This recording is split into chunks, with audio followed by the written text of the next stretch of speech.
నేడు రేపు ఏకరీతిగా ఉన్న దేవుడు, ఆల్ఫా ఒమేగా అయిన దేవుడు, సృష్టికర్త అయిన దేవుడు, ఉన్నతమైన ఘనమైన అత్యంత పరిశుద్ధమైన మీ నామం బట్టి మీకు ఎన్నో వందనములు, స్తుతులు, స్తోత్రములు, కృతజ్ఞతాస్తుతులు చెల్లించుకుంటున్నాను. ఈ మధ్యాహ్నం ధ్యానం చేసుకోవడానికి మీరు ఇచ్చిన సమయం మీద స్తోత్రములు. వాక్యం మీది, ప్రజలు మీ వారు, నిలబడి నీ దాసును వంటి వాడు, దీనికి పనికిరాని వాడు, యోగ్యుడు మీ శిలువ చాటు మరుగుపరచండి. క్రిస్మస్ దినాన మూడు భాగాలు చదువుకున్నాం. మొదటిది యోహాను సువార్త 3వ అధ్యాయం 16వ వచనం. మనకి బాగా ఎరిగిన మాట ఏమనుంది అక్కడ? దేవుడు లోకమును ఎంతో ప్రేమించెను కాగా అద్వితీయ కుమారునిగా పుట్టినవాని యందు విశ్వాసముంచు ప్రతివాడు నశింపక నిత్య జీవం పొందులాగున. అంటే మనం నిత్య జీవం పొందడం ఆయనకి ఇష్టం. అది క్రిస్మస్ యొక్క అర్థం. నిత్య జీవం పొందాలి అంటే జీవమై ఉన్న దేవుడు తెలుసుకుంటే నిత్య జీవం. ఆయన నిత్యుడు ఉండే దేవుడు కాబట్టి నిత్య జీవం, నిత్యం ఉండే ఆయన దగ్గర జీవం ఉంది, నిత్య జీవం అయింది. నిత్యం ఉండేది దేవుడు. ఆ దేవుడి దగ్గర ఉన్న జీవం నిత్య జీవం. ఇట్ట ఉంటే అట్ట పోయేది కాదు, మనుషుల దగ్గర ఉండేది కాదు, దేవుడి దగ్గర ఉండేది నిత్య జీవం. ఆ నిత్య జీవం మనకి ఇవ్వాలని దేవుడు ఈ లోకానికి నరావతారిగా వచ్చాడు. అయితే గలతీయులకు రాసిన పత్రికలో మనం చదువుకున్నాం. గలతీయులకు రాసిన పత్రిక 4వ అధ్యాయం 4వ వచనం చదువుకున్నాం. అయితే కాలము పరిపూర్ణమైనప్పుడు దేవుడు తన కుమారుని పంపెను.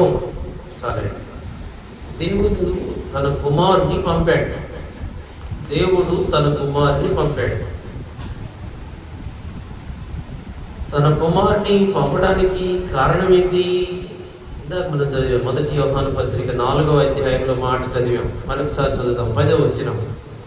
మనము దేవుని ప్రేమించేదమని కాదు, తానే మనలను ప్రేమించి మన పాపములకు ప్రాయశ్చిత్తమై ఉండుటకు తన కుమారుని పంపాడు. రీజన్ అది. దేవుడు తన కుమారుని పంపాడు. తన కుమారుని పంపడానికి కారణం ఏంటి? తన కుమారుని ఊరికనే పంపాడా? కాదు. ఇక్కడ జవాబు ఉంది. ఏమన్నది? మన పాపములకు ప్రాయశ్చిత్తమై ఉండుటకు తన కుమారుని పంపించాడు. అంటే మనిషికి పాపం ఉంది, ఆ పాపాలకు ప్రాయశ్చిత్తం కావాలి, ఆ పాపాలకు శిక్ష విధించబడాలి, ఆ పాపాలకు ఆ శిక్షకు బదులుగా ఏదైనా చెల్లించాల్సి ఉంటే క్రయము చెల్లించాలి. కాబట్టి తప్పు జరిగినప్పుడు తప్పుకు రావాల్సిన శిక్ష, ప్రాయశ్చిత్తం అంటే దాన్ని ఆ తప్పు లేకుండా ఉండడం. దేవుడు ప్రాయశ్చిత్తం జరిగించడానికి దేవుడు తన కుమారుని పంపించాడు. దేవుడు అంటే మనకి ఏమర్థం అవ్వాలి? దేవుడు చరిత్రలో ఉండాలి, దేవుడు గొప్పవాడై ఉండాలి, దేవుడు మన జీవితాల్లో మనకున్న స్థితిగతులను బట్టి ఆయనకు మహిమ రావాలి. మహిమ పొందేవాడు దేవుడు, గొప్పవాడైన వాడు దేవుడు, చరిత్రలో ఉన్నవాడు దేవుడు. ఈ 3 అంశాలు కలిగిన వాడు యేసుక్రీస్తు ప్రభువారు. కాబట్టి ఆయనను, ఆయన పుట్టినరోజును మనం ఆరాధనగా, క్రిస్మస్ దినంగా మనం ఆరాధన చేసుకుంటుంటాం. ఆరాధన చేయడానికి గల కారణం ఏమిటి అనే ప్రశ్నలు మనకు ఉత్పన్నం అవుతూ ఉంటాయి. కాబట్టి ఈ మానవ జీవితానికి పాపం సంప్రాప్తమైంది ఆది దంపతుల వల్ల. దాన్ని తీసివేసుకోవడం కోసం మానవుడి వల్ల కావడం లేదు. కాబట్టి తన కుమారుని పంపించాడు. ఈ సందర్భంలో క్రిస్మస్కు సంబంధించిన ఒక పాట, ఈ 3 విషయాలకు సంబంధించిన ఒక పాట చిన్నప్పుడు నేను నేర్చుకున్న పాట మీ మధ్య ఉంచడానికి ప్రయత్నం చేస్తాను. పాట నాకు అంతగా రాదు, కానీ మరి తప్పదు, మీరు కొంచెం హరాయించాల్సిందే. పాట పాడుతున్నాను. దేవుడిని మహిమపరిచే 3 అంశాలను మనం ఈ ఇప్పుడే చెప్పుకున్నాం, చరిత్రలో ఉండాలి, గొప్పవాడై ఉండాలి, మహిమ పొందుకోవాలి. మహిమ దేవుడిది, గొప్పతనం దేవుడిది, చరిత్ర దేవుడిది. ఈ మూడింటిని బట్టి ఓ చిన్న పాట. ఓరన్నా ఓరన్నా యేసుకు సాటి వేరే లేరన్నా లేరన్నా, యేసే దైవం చూడనా చూడనా, యేసే దైవం చూడనా. మళ్ళీ ఒకసారి విన్నవాళ్ళు గుర్తున్న వాళ్ళు పాడొచ్చు. ఓరన్నా ఓరన్నా యేసుకు సాటి వేరే లేరన్నా లేరన్నా, యేసే దైవం చూడనా చూడనా, యేసే దైవం చూడనా. కాబట్టి దైవం అంటూ ఉంటే ఆయన ఒక్కడే, ఆయనకి సాటి మరొకరు లేరు అని చీకటిగా ఉన్నప్పుడే చింపిన జుట్టుతోటి, మాసిన బట్టలతోటి, ఒక చిన్న కర్ర పట్టుకొని, సది కట్టుకొని, కొండ ప్రాంతంలో, మనుషులు నివసించని ప్రాంతంలో, కొద్దిగా అక్కడక్కడ పచ్చిక దొరికే ప్రాంతంలో, నీళ్లుండే ప్రాంతంలో గొర్రెలను తోలుకుంటూ వెళ్ళే గొర్రెల కాపరులకు ఆ చిమ్మ చీకటిలో వెలుగు ప్రకాశమైంది. వాళ్ళు పాడుకున్నట్టుగా ఉంది ఈ పాట. అనా అనా ఓరన్నా ఓరన్నా యేసుకు సాటి వేరే లేరన్నా లేరన్నా, యేసే దైవం చూడనా చూడనా, యేసే దైవం చూడనా. వాళ్ళు పాడుకున్నట్టుగా ఉంది ఆ పాట. ఆ గొర్రెల కాపరులు అనా అనా ఏదో వెలుగు కనబడుతోంది, ఏంటో మాట్లాడుతుంది, దేవదూత వస్తోంది, వచ్చింది, మాట్లాడుతోంది. ఏంటంటే ఇదిగో ప్రజలందరికీ కలుగు మహా సంతోషకరమైన శుభవర్తమానం నేను మీకు తెలియజేస్తున్నాను అని చెప్పాడు. దావీదు పట్టణమందు నేడు మీ కొరకు రక్షకుడు పుట్టి ఉన్నాడు. దానికి ఇదే మీ కానువారంటూ ఒక పద్ధతిలో, ఒక క్రమంలో అనుకోవటం ఈజీగా ఉండటం కోసం. వాళ్ళకి చదువు రాదు, అక్షరాలు రావు, జ్ఞానం లేదు. ఆ గొర్రెల వరకే తెలుసు, ఆ లెక్క వరకే తెలుసు, అంతవరకే తెలుసు. ఇంక మిగతాది ఏమి తెలియని అట్టి పామరులకు నాడు దేవుడు ప్రత్యక్షమై వారికి తనను తాను కనపరుచుకున్నాడు. వారు అతడితో ఆగల. ఎప్పుడు ఈ మాట అనుకుంటున్నారు కానీ ఎప్పుడు వస్తాడో ఏదో అనుకుంటా ఉన్నారు. మరి వచ్చినట్టుగా ఇప్పుడు మనకేమో ఆ వెలుగు లైట్ల వల్ల వచ్చేది కాదు, పెద్దలు అది ప్రకాశమానమైన వెలుగది. ఆ వెలుగులో ఆ దేవదూతలు వచ్చి ప్రకటన చేశారు కాబట్టి ఇక పోదాం అనుకున్నాయి. ఆ సమయంలో వాళ్ళలోకి ఒక వచనం తారసపడింది. ఏంటయ్యా అంటే, చరిత్రలోనికి వచ్చడన్న వచ్చడన్న, పవిత్ర జీవం తెచ్చడన్న తెచ్చడన్న, అద్వితీయుడు ఆది దేవుడు ఆదరించును ఆదుకొనును.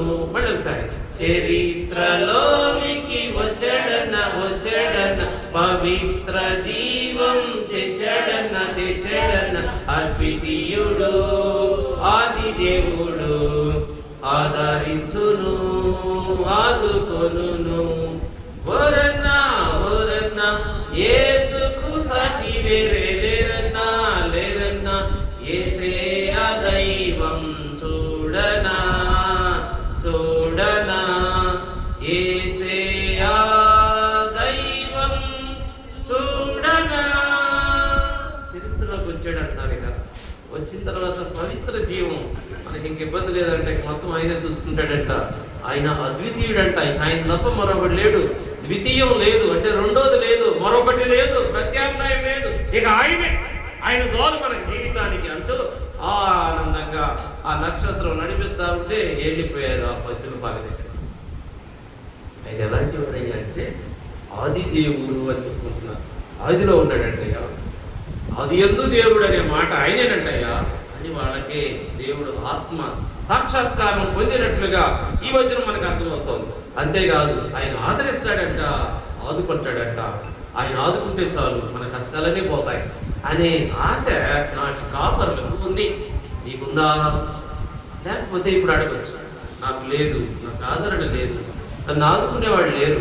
నువ్వు నాకు దేవుడిగా ఉన్నావా, ఉంటే నాతో మాట్లాడు, నాకు కూడా సాక్షాత్కారం ప్రత్యక్షమవు అని అడగడం, అడిగి పొందుకున్న వారి యొక్క ఆనందం క్రిస్మస్ ఆనందం.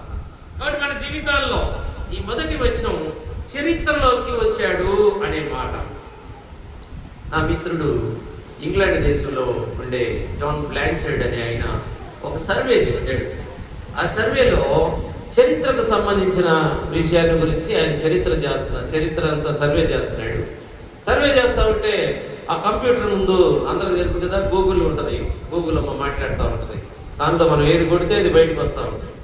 అందులో బయటకు కొడితే ఏమని వచ్చిందయ్యా అంటే, ఆయన పుట్టిన సంవత్సరం ఎవరికైనా తెలుసా అంటే, పుట్టిన డేట్ ఎవరికైనా తెలుసా అంటే, సంవత్సరం డేటు కొద్దిగా అంతంత మాత్రం దగ్గరగా తెలుసు. ఎవరికి కరెక్ట్గా సంవత్సరం తెలియదు, డేటు తెలియదు. సంవత్సరం తెలియదు, డేటు తెలియదు. బైబిల్లో ఉందా? లేదు. కానీ చరిత్రను రెండు భాగాలు చేసిన యుగ పురుషుడు, చరిత్ర పురుషుడు ఆయన. చరిత్రలోకి వచ్చిన దేవుడు, కాలం ఇచ్చిన దేవుడు, కాలమై ఉన్న దేవుడు, ఆది అయిన దేవుడు అని ఆ గూగుల్ అమ్మ ఆన్సర్ చెప్పింది. అందుకని ఇంగ్లీష్ లెటర్ రాసుకున్నాడు, nobody knows the exact date. కరెక్ట్గా డేట్ ఎవరికి తెలియదు.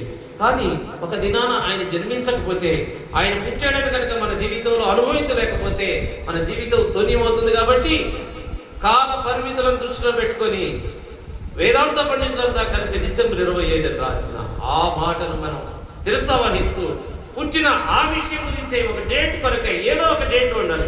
ఆది అని ప్రారంభమయ్యాడు కాబట్టి, ఆది అంటే ఒక ప్రారంభం ఉంది కాబట్టి, పుట్టుక కూడా ఒక డేట్ ఉండాలి కాబట్టి డిసెంబర్ 25ని ఒక ప్రామాణికంగా తీసుకొని ఆధారాలతోటి దేవుని యొక్క పుట్టుక దినాన్ని జరుపుకుంటూ ఉన్నారు.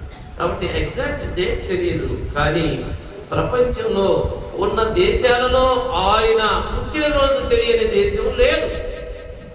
ఈ భూగోళం మీద ఆయన పుట్టిన ఆ రోజు క్రిస్మస్ తెలియని దేశమంటూ లేదు, ప్రజలంటూ లేదు. కారణం ఏంటి?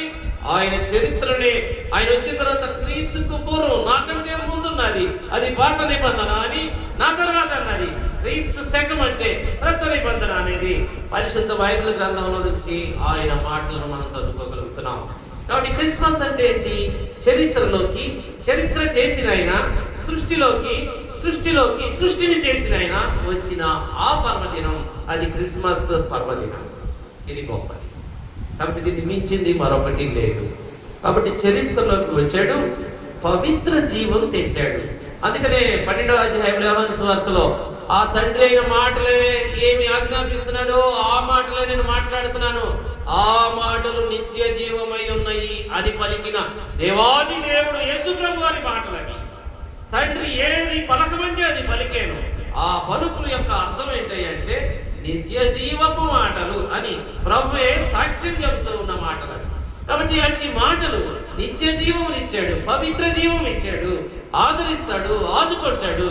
మన జీవితాల్లో చరిత్రలోకి వచ్చిన ఆయన నా చరిత్ర రాయాలనుకుంటున్నాడు, నా తలరాత రాయాలనుకుంటున్నాడు, నాలో మార్పు తేవాలనుకుంటున్నాడు, పరిశుద్ధత లేని జీవితానికి పరిశుద్ధత తేవాలనుకుంటున్నాడు, పాపపు జీవితం తొలగించాలనుకుంటున్నాడు. ఆయన రక్తం కార్చిన ఆ రీతిని, ఆ కల్వరి మాను దగ్గరకు వస్తే ఆ పాపాలు కడగబడే రీతి, అంతరంగంలో హృదయంలో జరిగే ఆత్మీయమైన కార్యము ద్వారా దేవుడు నీ చరిత్ర నా చరిత్ర మార్చడానికి సిద్ధమైన రోజు డిసెంబర్ 25. కాబట్టి ఏమీ అప్పటికి ఇప్పటికి ఏం మార్పు లేదు.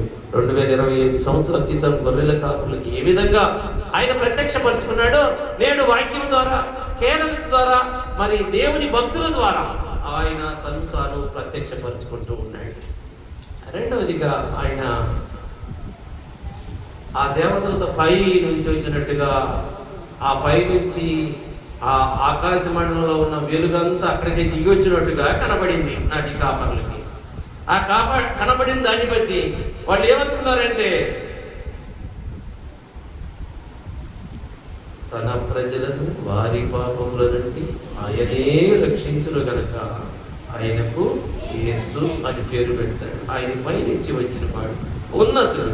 కాబట్టి దూత భూమి మీద ఉండేది కాదు, పైన ఉండేది, అంటే ఆకాశంలో ఉండేది, భూమి కంటే ఉన్నతంగా ఉండేది. అక్కడి నుంచి వచ్చిన వార్త కాబట్టి ఆ వార్తను బట్టి వాళ్ళలో చలనం వచ్చి మరొక వచనంగా మరొక వచనంగా మనం పాడుకోవడానికి రెండవ వచనాన్ని పాడుతున్నాను.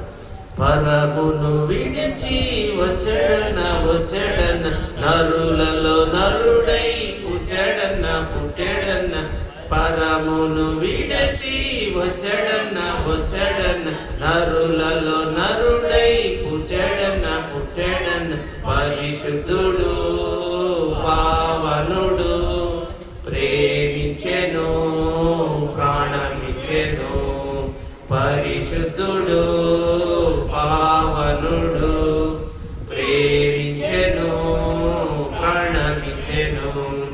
ఓరన్నా ఓరన్నా యేసుకు సాటి వేరే లేరన్నా లేరన్నా యేసయ్య దైవం చూడనా చూడనా యేసయ్య దైవం చూడనా.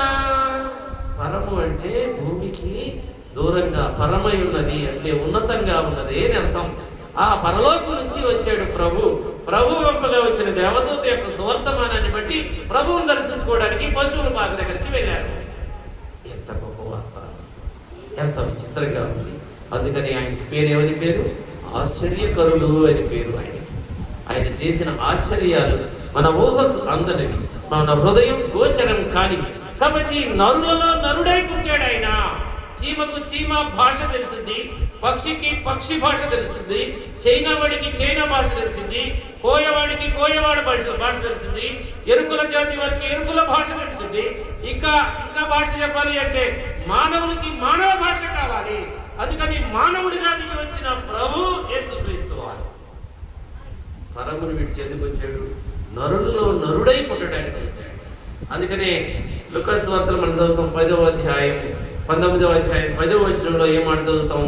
నశించిన దానిని వెదకి రక్షించడానికి మనిషి కుమారుడు వచ్చాడు. కాబట్టి ఎందుకు వచ్చాడు అంటే పరమును విడిచి నశించిపోయాడు మనిషి. పాపముల చేతను అపరాధముల చేతను చచ్చిన స్థితిలో ఉంటే దాని నుంచి రక్షించడం కొరకై ఆయన పరమును విడిచి నరులలో నరుడై పుట్టాడు. అంతేకాదు ఆయన చేసిన పని ఏంటంట? పరిశుద్ధుడు ఆయన పావనుడు. ఆయన పరిశుద్ధత్వాన్ని ఎక్కడ కల్మషం లేని ఆ మనసుని మన జీవితాల్లో కలిగి ఉండడం కోసం ఆయన జన్మ దగ్గర నుంచి మరణించే వరకు, తిరిగి లేచే వరకు, ఆరోహణమయ్యే వరకు ఆయన పేరే పరిశుద్ధుడు. అందుకనే ఆ రోజు దేవదూతలు యెషయా గ్రంథంలో యెషయా భక్తునికి సాక్షాత్కారం ఏమని కనబడుతుంది?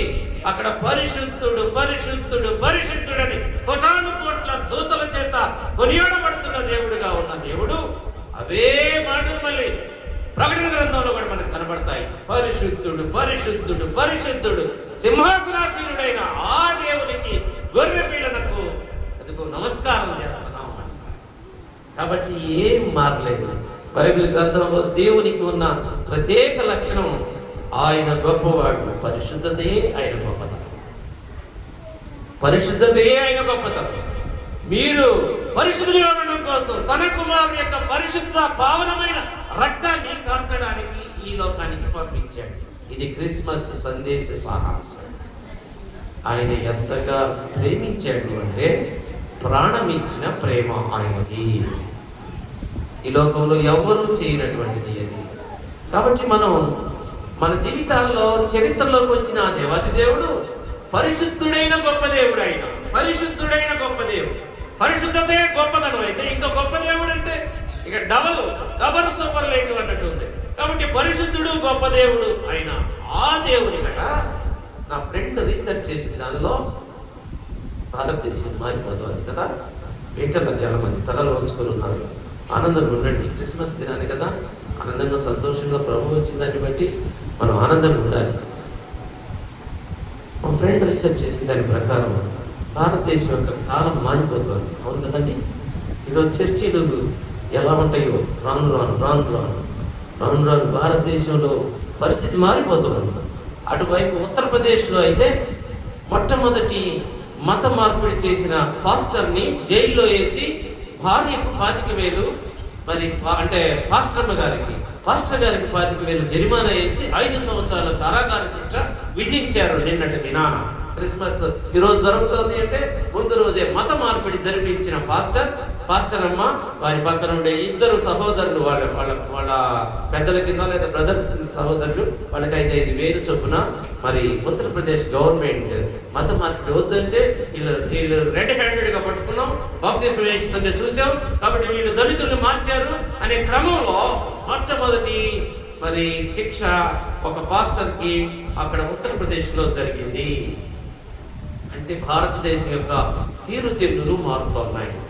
భారతదేశం యొక్క భవిత ఏమవుతుందో ప్రశ్నార్థకంగా ఉంది. బాగా ఈజీగా ఉంది ఇప్పటి వరకు. మనం ఎక్కడైనా మైక్ పెట్టుకోవచ్చు, ఎక్కడైనా దేవుని గురించి ప్రకటించుకోవచ్చు, ఎక్కడైనా ఆయన సహాయం చేస్తాడు, ఆయన ప్రాణం ఇచ్చాడు, ఆయన ఆదరిస్తాడు, ఆయన ఆదుకుంటాడు, ఆయన ప్రేమించాడు అనే మాటలు చెప్పుకోవడానికి ఇక చట్టాలు వాటి పని అవి అనుకుంటూ చేసే ఆ క్రమాన్ని ముందుగానే మన మిత్రుడు జాన్ బ్లాంచెట్ అనే ఆయన రీసెర్చ్లో ఏమని అర్థమైంది అంటే, ఆయనకి ఈ భూమి మీద సైన్యం అంటూ ఏమీ లేదు, భూమి మీద సైన్యం ఏమి లేదు, అందరూ ఆయన బిడ్డలే, నమ్ముకున్న వాళ్ళు ఆయన వారసులు. అర్థం చేసుకుందాం, అందరూ మనుషులందరూ ఆయన బిడ్డలే, నమ్ముకున్న వాళ్ళు ఆయన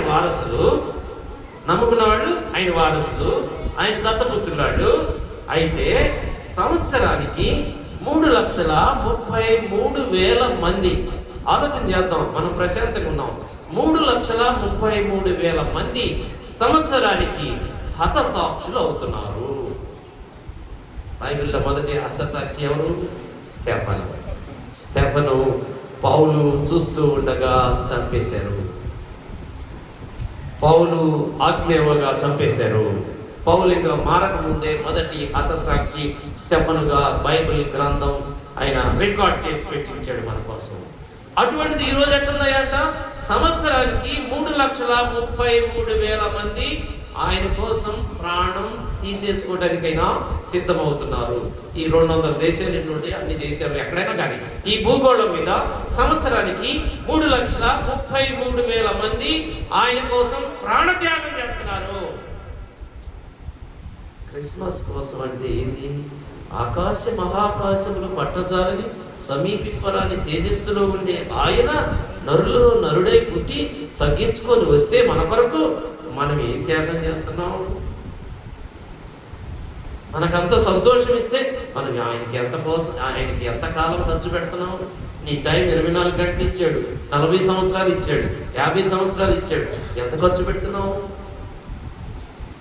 ప్రపంచవ్యాప్తంగా 3,33,000 మంది సంవత్సరానికి హతసాక్షులు అవుతున్నట్లుగా రికార్డ్స్ ఉన్నాయి నేటికి. అంటే ప్రతి సంవత్సరానికి ఆర్మీ కాదు అది, మళ్ళీ ఇప్పుడు ఒక మతానికి ఆర్మీ ఉండొచ్చేమో, ఒక సంస్థకు ఆర్మీ ఉండొచ్చేమో, ఒక గవర్నమెంట్కి ఆర్మీ ఉండొచ్చేమో, కానీ ఆయన పేరేమో సైన్యములకు అధిపత్యము దేవుడని పేరు కలిగిన దేవుడే నరులలో నరుడై పుడితే ఆయన ప్రాణం ఇచ్చేదానికి ఆయన సిద్ధపడి దిగి వస్తే, నీకోసం క్షమాభిక్షలాగా ప్రాణభిక్ష పెట్టి నరకం నుంచి తప్పిస్తే చిన్న మాట పడలేకపోతున్నాం, ఎదురు తిరుగుతున్నాం, చిన్నగా సహించుకోలేకపోతున్నాం, తిరుగుబాటు చేస్తున్నాం. కానీ దేవుని యొక్క ప్రేమ విలువ క్రిస్మస్లోనే తెలుస్తుంది. ఆయన నరుల్లో నరుడై పుట్టాడు, నరుడుగా బట్టి ఆయన మనం ఎలా చనిపోతామో ఆయన కూడా అలానే చనిపోయాడు. కానీ పరిశుద్ధుడిని ఈ భూమి కుళ్ళు పట్టనీయదు. భూమి కూడా తెలుసు ఆయన పరిశుద్ధుడు, నేను ఎక్కడ ఉంచుకోవడానికి ఇల్లేదు, భూమిలో ఉంచుకోవడానికి ఇల్లేదని భూమి బయటికి నెట్టేసింది. ఆయన తిరిగి లేచిన తర్వాత అక్కడక్కడ 40 దినాలు కనబడిన తర్వాత నేను తండ్రి యొద్దకు వెళ్తున్నాను, అక్కడ మీ కొరకై స్థలం సిద్ధపరచడానికి వెళ్తున్నా, నేను తిరిగి స్థలం సిద్ధపరచడం అయిపోయిన తర్వాత తిరిగి వస్తాను, మీరెవరైతే నా ఇంత విశ్వాసం ఉంచుతారో నశింపక నిత్య జీవం పొందినట్లు నన్ను అనుగ్రహించిన ఆ తండ్రి దగ్గర నివసించేదానికి నేను మిమ్మల్ని తీసుకోవడానికి వస్తాను, త్వరలో రాబోతున్నాను, ఇదిగోని త్వరగా రాబోతున్నానని ప్రకటించాను. క్రిస్మస్ 2 విషయాలు తెలియజేస్తుంది. ఆయన పుట్టుకను తెలియజేస్తుంది, ఆయన నా కొరకై ప్రాణం పెట్టాడు, చనిపోయాడు. ఈస్టర్ ఆయనతో కలిపి ఆయన పుట్టుక ఆయన మరణం 2 విడదయ్యారు, ఆయన సంబంధం కలిగి ఉన్నవి. వాటి పుట్టుక ఒకటే క్రిస్మస్ చేసి వదిలిపెడితే నీలో జీవం లేనట్టు. ఆయన చనిపోయాడు నా కొరకై, ఆయన తిరిగి లేచాడు నా కొరకై, ఆయన ఆరోహణమయ్యాడు నా కొరకై, ఆయన తిరిగి రాబోతున్నాడు నా కొరకై, మధ్యాకాశంలో రాబోతున్నాడు. ఆయన నేను ఎదుర్కొనే సంఘంలో సిద్ధపడి ఉండాలి. ఆయన విశ్వాసం ఉంచితే చాలు. కాబట్టి హతసాక్షులుగా వాళ్ళు మారుతున్నారు చాలా మంది. నేటికి ప్రవీణ్ పగడాల ఒక ఆయన అయిపోయాడు. ఇంకెంతమంది ఉన్నారు లైన్లో, లిస్ట్లో అని గవర్నమెంట్ చెప్పుకుంటున్నారా, లేకపోతే మనుషులు చెప్పుకుంటున్నారా? కలబలి మాటలు అంటే కాదు, అవి దగ్గరగా వచ్చేస్తున్నాయి. ప్రేమ చల్లారిపోయే రోజుల్లోకి వచ్చేసాం. అంత్య దినాలు, అపాయకరమైన కాలాల్లోకి మనం వచ్చాం. కాబట్టి మనకి గొప్పవాడైన దేవుడు మరణాన్ని జయించి లేచాడు, పరిశుద్ధుడైన దేవుడు ఆయన. ఇక 3వ వచనాన్ని నాడు మా బ్రదర్స్ రాసిన మాటను మరి ఆ పాట రూపంలో మరొకసారి 3వ వచనాన్ని పాడుతున్నాను. మహిమలు ఎన్నో చూపెడన్న మార్గం తానే అన్నాడన్న. మహిమలు ఎన్నో చూపెడన్న మార్గం తానే అన్నాడన్న. మనిషిగా మారిన దేవుడేగా. ఇది క్రిస్మస్ అంటే, మనిషిగా మారిన దేవుడు ఆయన. మరణం పాపం తొలగించెను. ఓరన్నా యేసుకు సాటి వేరే లేరన్నా. యేసేయా దైవం చూడనా యేసేయా దైవం చూడనా. ఆయన మహిమలు 2 దేశాలకే పరిమితమైనాయట. అప్పుడు ఆయన కాలి నడకన తిరిగాడు. యూదా దేశం, ఇజ్రాయేల్ దేశంలోనే ఆయన పరిచర్య చేశాడు. యూదా, ఇజ్రాయేల్ దేశాలంటే 2 దేశాల్లో మాత్రమే ఆయన తిరిగాడు. 3 సంవత్సరాలు మాత్రమే ప్రకటించాడు, 3.5 సంవత్సరాలు. అయితే కొంతమంది వేల మందితోనే మాట్లాడుంటాడు, లక్షల మందితో అయితే మాట్లాడాడు. ఎందుకని మనకులాగా మైక్ లేదు ఆ రోజు, మనకులాగా వాహనాలు లేవు, బస్సులు లేవు, అక్కడ ఒంటి మీద ప్రయాణం చేయాలి. కాబట్టి 2 దేశాల్లో తిరిగాడు. మరి 3.5 సంవత్సరాలు సుమారుగా ఆయన పరిచర్య చేశాడు. ఆయన పరిచర్య చేసిన ఆ ప్రదేశం మొత్తం చూస్తేనట, ఈరోజు అండమాన్ నికోబార్ దీవుల్లో ఒక దీవి, లేదా ఇంగ్లాండ్లో ఒక వేల్స్ దీవి అంత ప్రదేశం మాత్రమే ఆయన తిరిగి ఉంటాడు. కానీ ఆయన పేరు తెలియని దేశమే లేదు. అది ఆయన మహిమ అంటే. ఆయన సిలువ తెలియని దేశమే లేదు. అది ఆయన మహిమ అంటే. ఆయన లేచిన సమాధి గురించిన విషయం తెలియని దేశమే లేదు. అందుకు ఆయన మహిమ కలిగిన దేవుడు. ఎందుకు ఆయన మహిమ కలిగిన దేవుడు? ప్రపంచంలో రాజులు వచ్చారు, మాంత్రికులు వచ్చారు, తాంత్రికులు వచ్చారు, ఋషులు వచ్చారు, గొప్పవారు వచ్చారు, ఉన్నవాళ్ళు వచ్చారు, లేని వారు వచ్చారు, స్థితిగతులు ఉన్నవాళ్ళు వచ్చారు, అన్ని ఉన్నవాళ్ళు వచ్చారు, ఏమి లేని వాళ్ళు వచ్చారు, అన్ని రకాల వాళ్ళు వచ్చారు, గొప్పవాళ్ళు అనిపించుకునే వాళ్ళు వచ్చారు. కానీ ఆయన వచ్చాడు. వచ్చిన పని ఏంటో చెప్పాడు. నేను మీ కొరకై చనిపోతున్నా అని చెప్పాడు. ఆయన చనిపోయి నేను లేస్తాను అని చెప్పాడు. చనిపోయాడు, తిరిగి లేచాడు. కాబట్టి మాట అంటే క్రియారూపకమైన విషయమే బైబిల్ గ్రంథం. అదే ఆయన మహిమ. ఏం మహిమ? ఎంతో మంది చచ్చిపోతే సమాధులు, మూసిన సమాధులు అలానే ఉన్నాయి. గొప్ప చక్రవర్తి అలెగ్జాండర్ వచ్చాడు, అలానే కలిసిపోయాడు కాలగర్భంలో. కానీ గొప్ప వాళ్ళు అనబడేవాళ్ళు ఎంతో మంది వచ్చినా అలానే కలిసిపోయారు. కానీ తెరిచిన సమాధి ప్రభువారు అక్కడికి ఉంది. ఆయన మహిమ యొక్క గొప్పతనం అది. ఆయన మహిమ కలిగిన దేవుడు. ఆ మహిమ కలిగిన దేవుడు ఎంత గొప్పతనాన్ని కలిగి ఉన్నాడో ఒక 2 విషయాలు మీ దృష్టికి తీసుకొచ్చి ముగిస్తాను. ఇప్పుడు ప్రతి విషయం, ఇప్పుడు మైకు రావాలి అంటే ఈ మైక్ ఎవరో కనుక్కొని ఉంటారు. ఈ పుస్తకం రావాలంటే, ఈ పుస్తకం మీద అక్షరాలు రావాలంటే ముద్రణా యంత్రం ఎవరో ఒకరు కనుక్కొని ఉంటారు. ఈ బట్టలు నేత నేయాలి అంటే ఆ నేత నేసే యంత్రం ఎవరో గొప్పవాడు కనుక్కొని ఉంటాడు. ఈ చూడటానికి కళ్ళతోడు కావాలంటే కళ్ళతోడు ఎవరో ఒక సైంటిస్ట్ కనుక్కొని ఉంటాడు. అంటే మేధావి వర్గం అంటారు అలాంటి వారిని, నిపుణులు అంటారు. వాళ్ళు సంవత్సరాల తరబడి గడ్డాలు మీసాలు పెంచుకొని అలా ఆ ల్యాబొరేటరీలో పడి కొత్త ఆవిష్కరణలు కనుక్కుంటారు. ఇలా కనుక్కునే చదువుకునే క్రమంలో కొంతమందికి అమెరికాలోనూ, అక్కడ ఇండోనేషియాలోనూ, లేకపోతే మన కింద ఉండే శ్రీలంకలోనే అదిగో శాస్త్రాల మీద వస్తున్నారు మనుషులు, పక్క దేశం మీద ఉంటారు, ప్రక్క గ్రహం మీద ఉంటారు, అన్ఐడెంటిఫైడ్ ఫ్లయింగ్ ఆబ్జెక్ట్స్ యూఎఫ్ఓలు వస్తున్నాయి, ఇంత మనుషులు అంట, మనకంటే తెలివని అంట అని ఎవడో అన్నందు మాత్రాన ఆ నాసా అనే అమెరికా సంస్థ ఆ రష్యా వాళ్ళతో కలిసి 1959 ఆ సమయంలో ఒక శాటిలైట్ ని చంద్రుడి మీద అక్కడ మనుషులు ఉన్నారని చూసిరా అని చెప్పారు. చూసిరాటని పోయారు. ఒక గ్రహం చుట్టూ శాటిలైట్ అనేది మనం పంపించిన ఆ రాకెట్ షటిల్ రౌండ్ తిరుగుతూ ఉంటుంది.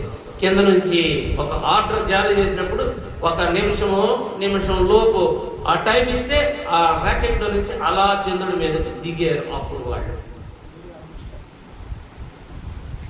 అది మళ్ళీ మామూలుగా తిరుగుతూనే ఉంటుంది. మళ్ళీ ఇక్కడ నుంచి ఆర్డర్ ఇస్తే అది మళ్ళా ఆగాలి, వాళ్ళు నెచ్చించుకొని రావాలి. ఇది భూమికి కొన్ని వేల కిలోమీటర్ల దూరంలో జరుగుతున్న సంఘటన, జరిగిన చరిత్ర ఇది. చూద్దామని పోతే అక్కడ ఇర్విన్ అనే ఆయనకి ఈ షటిల్ ఆగట్లేదని అర్థమైపోయింది. నా ప్రాణం ఇక్కడే, ఈ ఆక్సిజన్ ఎన్ని రోజులు వచ్చిందో నా తలకి వెనక కట్టి ఉంది, ఈ ఆక్సిజన్ ఎన్ని రోజులు ఉంటుందో, ఈ షటిల్ ఆగిపోతే నా బతికేం కాను. నేను ఎంత చదువుకున్నా, నాసాలోకి వెళ్ళాను, మంచి నేను ఆస్ట్రోనాట్ అని పేరుంది, నా బొమ్మన్న గుర్తుందో ఆ దేశానికి లేదు, నా బతికేం కాదు అని ఏడ్చుకునే ఆ సమయంలో వాళ్ళ అమ్మంట చిన్నప్పుడు కోట్ పాకెట్ జేబులని ఇట్లా ఈ జేబు ఎలా ఉండదు, కింద ఒక జేబు, కింద ఇంకో 2 జేబులు ఉంటాయి. కోట్ పాకెట్ జేబు సైజ్ బైబిల్ ఒకటి పెట్టిందంటే అప్పుడు ఏదైనా బరువు లేని బైబిల్ అటు పెట్టుకుని వెళ్ళిపోయాడు. ఆ బైబిల్ అంటే తడిని చూసుకున్నాడు ఉందంట. అక్కడ కీర్తన గ్రంథంలో కొండల తట్టు చూస్తున్నా సహాయం నాకు ఎక్కడి నుంచి. ఇక అక్కడ కొండలు ఏడున్నాయి, ఏడుంటే కొండలు కనపడతాయి. అక్కడ పోయి కూడా అదే గుర్తొస్తుంది, వాక్యం గుర్తొస్తుంది. కొండల తట్టు చూస్తున్నా అన్నాడు, అక్కడ నుంచి పైన చూస్తున్నాడు. ఆ షటిల్ వచ్చి ఎక్కించుకొని రావాలి, లేకపోతే ఆ గడ్డ కట్టిద్దేమో రక్తం, ప్రాణం అక్కడే పోతేమో, నా బతికేం కావాలి. ఇక్కడ చూస్తేనే గొప్ప సైంటిస్ట్ ఇతను, అబ్బో నాసాలో మొదటిసారి చంద్రుడి మీద కాలు మోపిన చరిత్ర చెప్పింది అనే పరిస్థితుల్లో అన్ని రకాల భయాల్లో ఎవరిని తెలుసుకున్నాడు? బైబిల్ వాక్యాన్ని తెలుసుకున్నాడు. ఎవరు తెలుసుకున్నాడు? చరిత్రలోకి వచ్చిన యుగ పురుషుడైన యేసు ప్రభువుని తెలుసుకున్నాడు. ఎవరు తెలుసుకున్నాడు? ఈ చరిత్రకు మూలమైన పాత నిబంధనకు తండ్రి అయిన దేవుని తెలుసుకున్నాడు. కొండల తట్టు చూస్తున్నా, ఎక్కడి నుంచి నాకు సహాయం లభిస్తుంది అని చూడంలోనే ఆ షటిల్ ఒక్కసారి చెట్టు ఆగిందంటే ఎక్కి ప్రశాంతంగా ఇంటికి వచ్చాడు. ఇంటికి వచ్చిన తర్వాత అనుకోకుండా ఇండియాకి వచ్చాడు. ఎక్కడికి వచ్చాడండి? ఇండియాకి వచ్చాడు. ఇండియాలో కూడా ఆంధ్రప్రదేశ్కి వచ్చాడు. ఇండియాలో కూడా ఎక్కడికి వచ్చాడు? ఆంధ్రప్రదేశ్కి వచ్చాడు. ఆంధ్రప్రదేశ్లో కూడా అప్పటి గొప్ప యూనివర్సిటీలు 2, ఆంధ్రప్రదేశ్ తెలంగాణ కలిసి ఉన్న ఆ తెలంగాణలో ఉన్న ఆ ఉస్మాన్ యూనివర్సిటీకి వస్తే మైకులు పెట్టుకుని నీకు ఎట్ట అనిపిస్తుంది అక్కడ వచ్చి చూస్తుంటే చంద్రుడి మీద నుంచి భూమి కొద్ది మాట్లాడు, విలేకరుల ప్రశ్న అడుగునా గుమ్ము కొడతారు కదా, అడుగుతున్నారు. అక్కడ అంతా స్టూడెంట్స్ చాలా మంది ఉన్నారు, వాళ్ళని అడుగుతున్నారు. అడుగుతా ఉంటే మీరు అనుకుంటారు ఆ ఇర్విన్ అనే ఆయన చెప్పిన సమాధానం ఏమనంటే, మీరు అనుకుంటారు నా పేరు చరిత్రలో రాశారనుకుంటున్నారు, నేను గొప్పవాడిగా మీరు అనుకుంటున్నారు, కానీ నాకు గొప్పతనం ఏమనిపించింది తెలుసా? నేను చంద్రుని మీదకి వెళ్ళానే, ఆ చరిత్ర ఎంత గొప్పదో, ఆ చంద్రుని చేసిన ఆ సృష్టికర్త, నేను ఎక్కడి నుంచి వచ్చిన భూమిని చేసిన సృష్టికర్త, ఈ రెండింటిని చేసిన సృష్టికర్త భూమి మీద కాలు పెట్టాడు అనేది గొప్ప. నేను పైకి పోయి కాలు పెట్టడం కాదు, ఆయనే దిగి వచ్చి ఈ భూమి మీద కాలు పెట్టడం గొప్ప. అదే క్రిస్మస్. ఆ క్రిస్మస్ కలిగి ఉన్నవాడు నిత్య జీవం పొందుతాడని ఆయన సాక్ష్యం పలుకుతున్నాడు. కాబట్టి గొప్పవాళ్ళు అనుకున్న వాళ్ళకి కూడా ఏం గుర్తుంటుంది, ఏం గుర్తు పెట్టుకోవాలి, ఏది లాభకరమైంది, ఏది శాశ్వతమైనది, ఏది మనసుకు సంతోషాన్ని ఇస్తుంది, మానవుడికి ఎండ్ పాయింట్ ఏంటి? ఆత్మను రక్షించుకోవడం, నిత్య జీవం పొందడం. అంతేకాదండి, మన భారతదేశంలోకి వస్తే నా మిత్రుడు ప్రకాష్ అనే ఆయన రీసెంట్గా చనిపోయాడు. గంటల ప్రకాష్ అనే ఆయన తన వ్యాసాల్లో కానీ పుస్తకంలో రాసిన మాట, అప్పుడప్పుడు ఆయన భాషల్లో చెప్పే మాట, మన భారతదేశానికి సంబంధించిన మరి ఉపరాష్ట్రపతిగా చేసి రాష్ట్రపతిగా మరి పదోన్నతి లాగా పొంది ఉపాధ్యాయుడిగా ఉండి రాష్ట్రపతి స్థాయికి వెళ్ళిన ఆయన పేరేంటండి? రాధాకృష్ణన్ గారు. ఆయన దగ్గరికి ఆయన దగ్గర చదువుకునే ఒక శిష్యుడు వచ్చి, సుధాకర్ పిళ్ళే అని ఆయన వచ్చి, గురువుగారు నాకు ఒక గురువుగారి అడ్రస్ చెప్పండి, నేను ఇక ఆయన గురువుగా చేసుకుని నా జీవితం కంప్లీట్ చేసుకుంటాను అని అడిగాడట.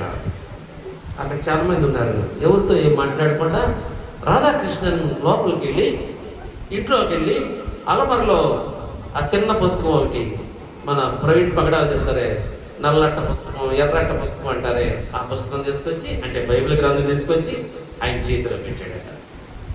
ఆ పిల్లే అన్నోళ్ళే సనాతన ధర్మం అన్నా, బ్రాహ్మణ ధర్మం అన్నా, అసలు దేవుడు అంటే అసలు యేసుక్రీస్తుని మనిషి కింద కూడా లెక్కేది, ఆ ధర్మంలో ఉన్న ఆ జాతికి సంబంధించిన సుధాకర్ పిళ్ళే అని ఆయన, ఏంటి మాస్టర్, ఏంటి నువ్వు చేసేది, ఇది ఏం చేస్తున్నావు, ఈ పుస్తకమా, నేను చదవాలా, నాకు అవసరం లేదు అన్నట్టుగా మాట్లాడుతూ ఉంటే, నువ్వు ఈ పుస్తకాన్ని అశాంతం చదువు, నీకు ఆ గురువు కనుక ప్రత్యక్షంగా అవుతుంది, మళ్ళీ రా, అప్పుడు మాట్లాడతాను నీతోటి అని ఆ సుధాకర్ పిళ్ళే అని పంపిస్తే సుధాకర్ పిళ్ళే ఇంటికెళ్ళి చదివితే ఆయన ప్రపంచ విఖ్యాతి గురించిన ప్రసంగికుడిగా, అనేక ఆత్మల పోషకుడిగా, రక్షించడానికి ప్రభువుని కలిగిన మాటలను పంచడానికి ఒక నాయకుడిగా, పాల్ సుధాకర్గా పేరు పొందిన మహోన్నతమైన వ్యక్తిగా మారాడు. మరి రాధాకృష్ణన్ అంటే గొప్ప, రాధాకృష్ణన్ శిష్యుడు అంటే గొప్ప.